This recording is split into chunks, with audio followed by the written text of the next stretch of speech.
At ito nga, napakainit. Umakyat nga pala ako ngayon dito sa bundok. Kasi may gagawin tayo ngayon dito. Tignan nyo yung paligid. O hindi ba, napakasukal. Napakatatas ng mga talahib. Tapos hanggang tao yan, singtangkad ng tao yan. Kaya napakahirap suksukin yan. Pero ang gagawin natin dyan yun, hahanapin natin yung mga tanim kong kawayan. Tapos, yun, tatabasan natin yung paligid niya. Yan pala yung bag ko, yan yung pangkawit. Bali yan ang gagamitin kong panghawak dun sa mga talahib para hindi tayo masugat. Tapos gagamitan natin itak. Yan yung itak ko. Iniisip nyo kung bakit hindi tabas ang dala ko kasi wala akong tabas. Tsaka hindi ko gamal yung tabas. At dito nga, inahasa ko na itong itak ng napakapurol para naman tumalas. Kasi alam mo, maraming tatabasing talahib yan. Kung hindi ko hahasain yan, ako po kawawa ko yan. Kaya kailangan nating patalasin yung sobrang talim. Pinasalat-salat ko na rin yung talim pero kulang pa rin ang talim. Kaya naman hinahasa ko nang hinahasa. Nga lang may kulang kasi wala tayong tubig. Mas maganda sana mag-asa pag may tubig. Nga lang walang tubig sa bundok. Tapos ang dalawang tubig ko lang na inumin.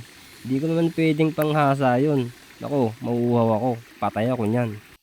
At dito nga, hanapin na natin yung kawayan para masimulan na ang pagtatabas ng kanyang paligid. Lang dito napakasuwal talaga kaya medyo tiyaga-tiyaga lang tapos konting ingat-ingat at baka matapakan.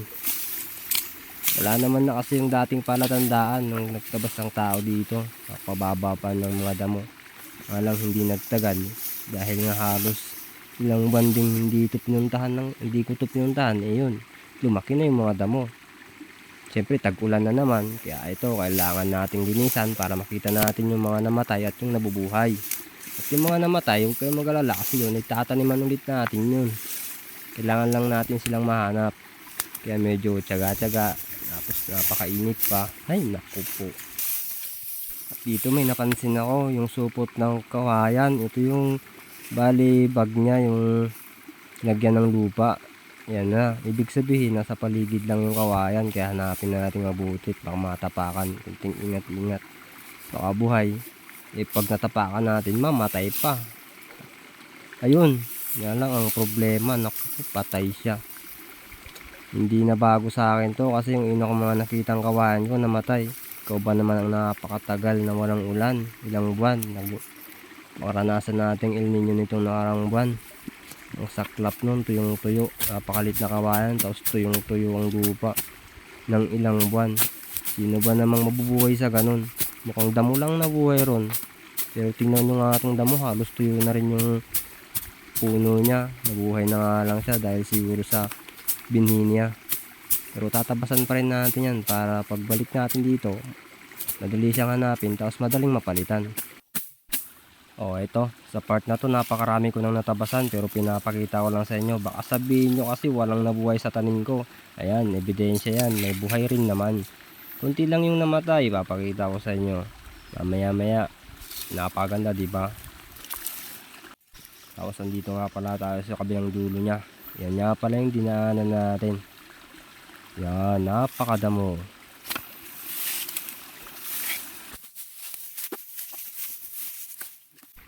Ito buhay na naman, green na green niya yung dahon. Napakarami pang sanga.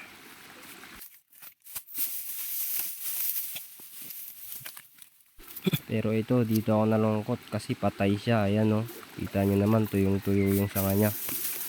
Pero dito sa sunod, ayan, buhay na buhay. Ganda pa ng dahon.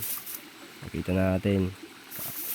Tapos kita nyo yan ang lawak ng tatabasan ko. Kita nyo, buhay pa ulit. Diba? Nga lang, patay yung susunod. Tapos, patay na naman. Ayan, napakarami talagang perwisyong ginawa nung napakatagal na walang ulan.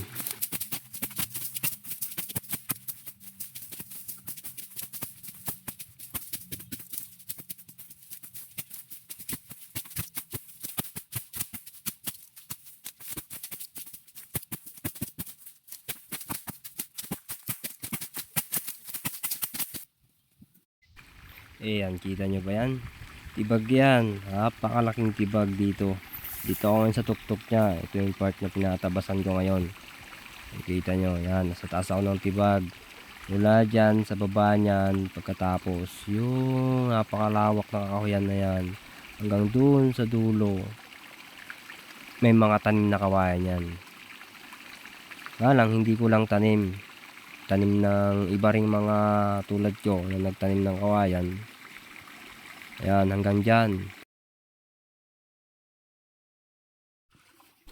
At dito nga, nagugutom na ako ay bumaba na ako dito sa ilog dito sa baba ng tibag na pinakita ko sa inyo kanina. Ito, ganito lang kalakas yung tubig niya, pero may interesting akong papakita sa inyo. Ito, bale, kita nyo yan, napakalakas na agos ang tubig na yan. Ang galing yan sa bukal. Yan, naiinom yan. Bale, dyan tayo kukuha ng tubig natin mamaya. Papakita ko sa inyo kung yan siya lumalabas. Tapos sadyang napakalakas talaga nung lumalabas sa tubig, kaya talagang interesting siya. Ito, ingat lang tayo at hindi natin natapakan yung tubig kasi kuha pa tayong tubig yan mamaya. Huwag nating rurumihan.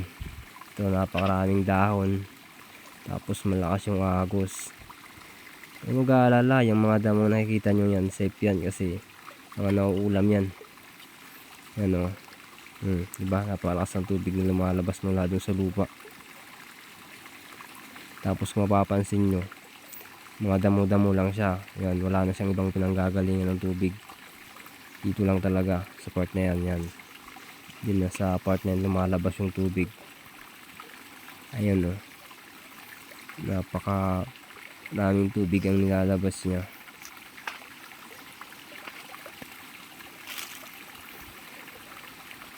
Ayan o, tanggalin natin yung dahon para makita nyo. Ayan, ganyan siya kalakas. Hindi lang yung part na yan ha, meron pa dun sa bandang baba nga lang, di ko na lang binidyo. Ayan, ganyan kalakas yung isang part pa lang yan. Kalakas na tubig, continuous yan guys, hindi yan hihinto. Naiinom yan, napakalinis yan. Yan. O, diba? Napakaraming tubig dito sa ilog. Pero, baka iniisip nyo napakaraming tubig naman pala. Pero, bakit hindi namin dinidiligan yung kawan? Nako po, Diyos ko po. Huwag nyo naman nang isipin nyo na, no? Kasi, kung tutusin, napakadaming ang tubig dito sa ilog. Ang kaso, yung kawayan, napakataas, nasa bundok. Huwag nyo sabihin, pag-aakyatin nyo pa kami ng tubig papunta sa bundok. Sabihin mo na kahit once a week lang namin gawin yun, baka kulang pang 1 linggo bago namin matapos yung 10 hektaryang diligan. 10 hektarya po ang tanim ng bawat isa sa amin, para sa kalaman ninyo. Tapos matatarik pang parts yun. Bukod sa matatarik, napakasukal pa ng ibang parts niya, kasi ngayon niya napakasukal na ngayon pinakita ko sa inyo kanina. Tapos ewan, pero kain na muna ako, nagugutom na ako rito. Okay.